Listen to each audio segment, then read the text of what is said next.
Welcome to the What to Read Next podcast. In this podcast, your host, Gloria Me, will invite a bookish guest to share their favorite book recommendation.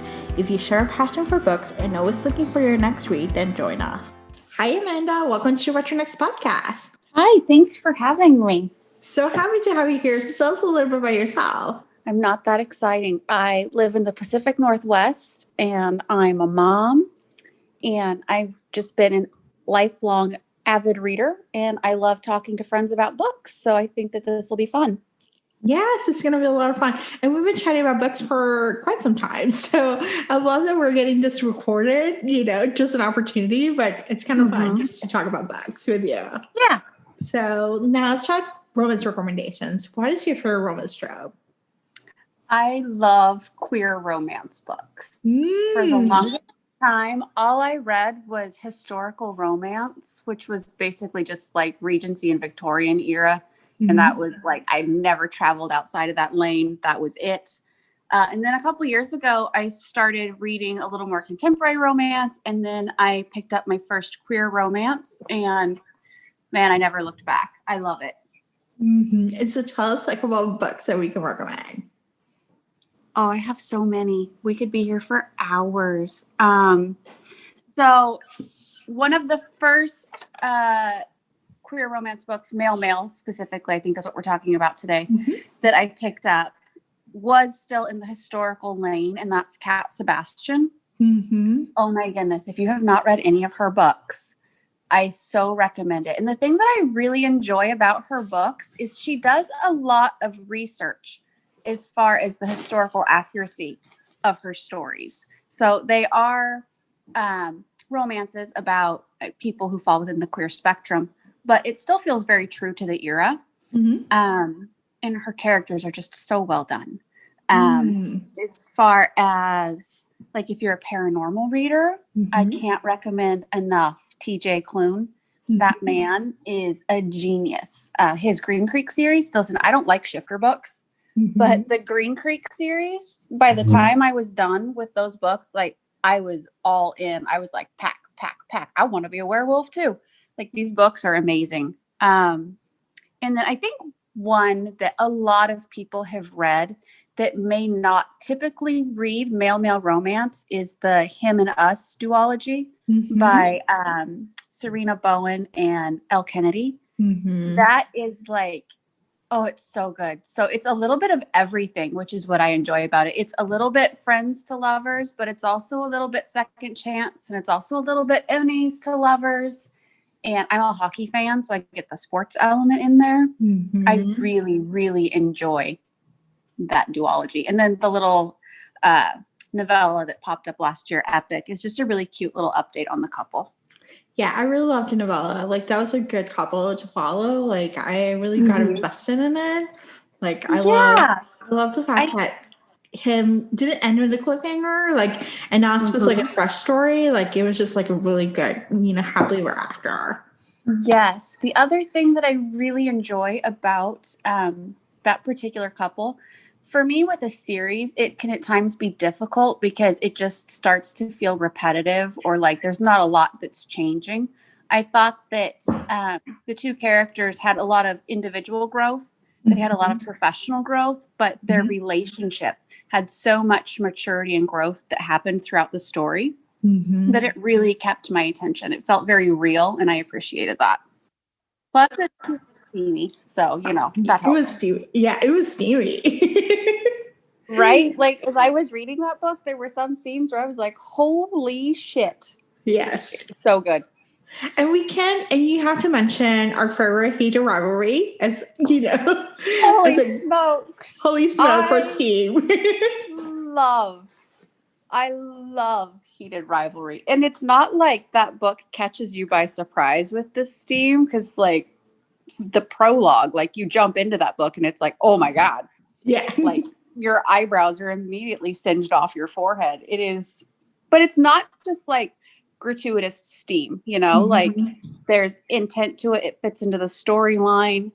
And as the book progresses, like their sexual relationship develops and strengthens and matures, and it just gets better and better as you go. The number of times that I have read or listened to the audiobook of Heated Rivalry is like, it's kind of on a level of obsession. It's a little embarrassing, but you know, it's perfection. It is perfection. It is just so good, you know.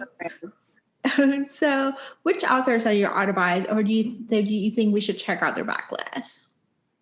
Well, I have so many. Again, we could be here all day. So we talked about Rachel Reed. I mean, it doesn't matter what she publishes. I'm going to auto buy it. Mm-hmm. Always. Which also, I am sad that her books are not available in print. They're only ebook. So if for any reason someone from Karina or Harlequin hears this, please start printing her damn books. Also, TJ Klune we talked about. Adriana Herrera. Mm-hmm. Oh my goodness, her Dreamers series is so good. And she has, you know, a few new things that have come out recently, and she's definitely on my auto buy list.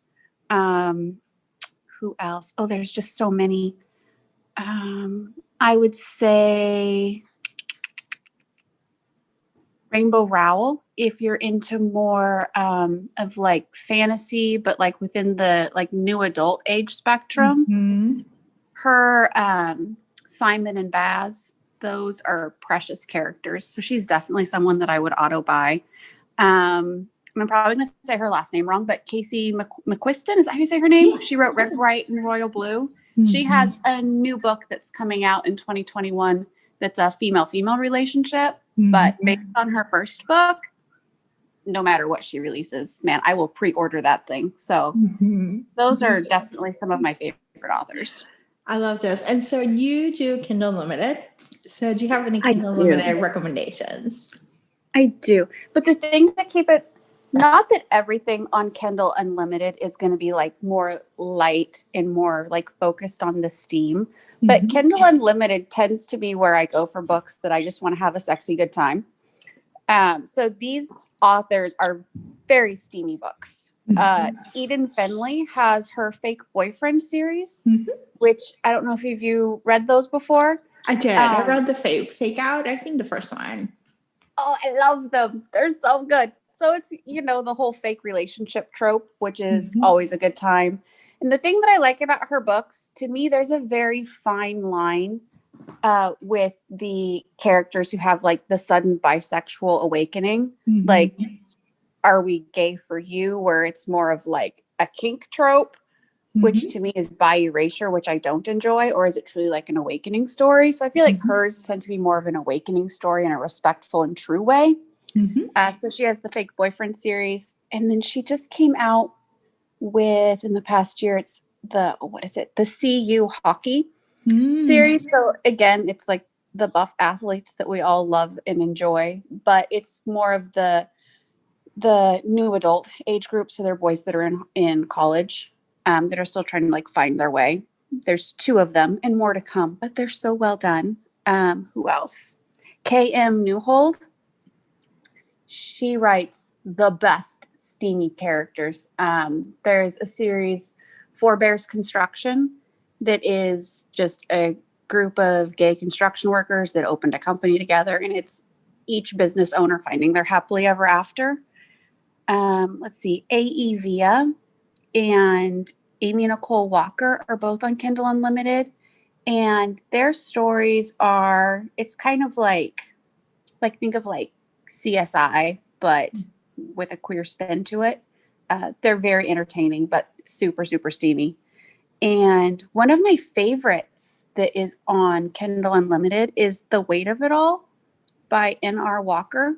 And that book, it's not like it's super steamy, but it's also just like, it's so sweet and it's so endearing. It's the story of this guy who has low self-esteem. He has body image issues. He's overweight, and his long-term boyfriend dumps him and is basically like, I'm dumping you because you're fat, and like shatters the poor guy.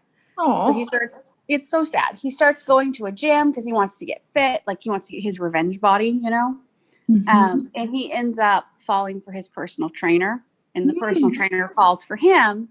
And our main character has a really hard time accepting the attention because he feels like like his body's not good enough. Like, what do you see in me?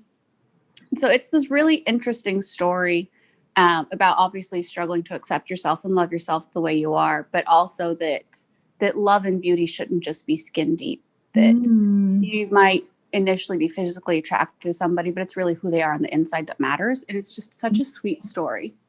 So those tend to be my go-tos for Kindle Unlimited. I love these recommendations, and I'm just right now downloading a few of them. They're all so good.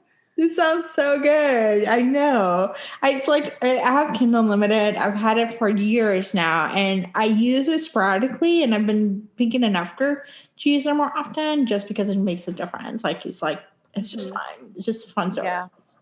Yeah. So what has been a book that you read this past year that you can't stop gushing about? There are two that come to mind. Oh my goodness. So the first, and neither of these are new releases for this year. These are backlist books. But from the fantasy world, one of like the best enemies to lovers stories would be Captured Prince by... So one thing about me, I butcher people's names. I apologize. The author is C.S. Pacat. I don't know how you say her name. Mm-hmm. That trilogy is so deeply romantic.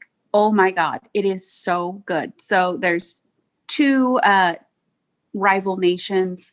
One prince is sold as a pleasure slave to the other kingdom because his uncle is just basically trying to get rid of him so he can take over. And the two princes, like, they're enemies, hate each other, all this tension, but like gradually more develops. Oh, it's so good. And then the other, okay, so this one I would probably call more of a love story than a romance. Mm-hmm. And to me, the difference is, are you going to get a happily ever after? Yeah. And I don't think that it's a spoiler by saying you're not going to get a happily ever after, because this book has a reputation. Like, when I've asked people if they've read it, they're like, oh no, I know that something bad happens and I don't want my heart to be shredded. I haven't read that. So it's Thrown Off the Ice by Taylor Fitzpatrick. Mm-hmm. And it's another hockey story. We can all guess what my favorite sport is. But so the story focuses on two players on the same team. One is an enforcer. He's been in the league for years. And he's not like the most skilled player, but he has a role. And within that role, he's very good at what he does. His job is to get out there, beat the shit out of the other players, protect the star players. He takes the hits so that they don't have to. Mm-hmm. And the other guy is like the shiny new penny. He's the new player. He's like the star of the league. And he's kind of like a little puppy dog with stars in his eyes. You know, he starts following the older guy around, trying to get his attention. And then till eventually he gives in and, you know, they start a relationship. But things happen, just life in general, as the story goes on, where one is still in the league and one, for whatever reason, I'm not going to spoil it, ends up not being able to be in the league, and it tests their relationship. And then I'm not going to spoil it, but the way that it ends is just like your poor heart is shredded. I love it so much because not only is it like an intensely steamy book, but the way that it's written is such a unique tone from any other romance book that I've read. Mm-hmm. And throughout the story, it's just such a testament of what commitment can actually look like when it's put to the test. Like, you enter into this relationship and you say, you know, for better, for worse, for sicker or poorer, I'm going to be here. I love you and I'll support you. But what does it actually look like when those things start to happen? Mm-hmm. By the end of that book, listen, I was like, I don't know if I've ever cried so hard reading a book in my life. Like, that final chapter when it popped up, like, I was dehydrated. I cried so much. My husband was like, oh my God, are you okay? And I was like, it's just such a beautiful story. And he was like, you're crying over a book. It's so good. Oh my God, it's so good. So if there was like one book that I could force all romance lovers to read, man, that would definitely be one of them. It was so, so good. Oh, so good. Okay, I'm getting it. Even though it's a love story, I'm getting it. I will warn you, you are not getting a happily ever after. Yeah. You are getting a deeply romantic, emotional love story that will leave you completely just like broken, but at the same time, like, wow, that was a beautiful and deep love that they shared. I love Oh, that. I want to cry just thinking about it. Oh. It was so good. So good. So tell us where you can find you online. I am not hard to find. I am very basic. I don't have a lot of time, so I just play around on Instagram. My handle on Instagram is Escape in a Book, with the underscores in between each word. Or I am on Goodreads, but I'm not very consistent about being on Goodreads. So I'm easier to find on Instagram. That sounds great. Thank you, Amanda, for being on the show. Thank you so much for having me. I always love gushing about books. If you enjoyed this podcast, feel free to share with friends, subscribe, rate, and review the show. This is the easiest way to support this podcast. Once you connect with fellow romance readers and make new friends, get weekly book recommendations, attend monthly meetups, then join our Patreon community. You can join at whattoreadnextblog.com/Patreon. Romance lovers, check out Queen Bee Reads Etsy shop for cute and comfortable bookish apparel. The shop also features social justice apparel and fun items from some of your favorite TV shows like The Schitt's Creek and The Office. Use code WhatToRead10 to save. Visit whattoreadnextblog.com/QueenBeeReads. What to Read Next podcast is part of the Frolic Podcast Network. Discover new podcasts to love on frolic.media/podcast. Thank you so much for listening and have a great day.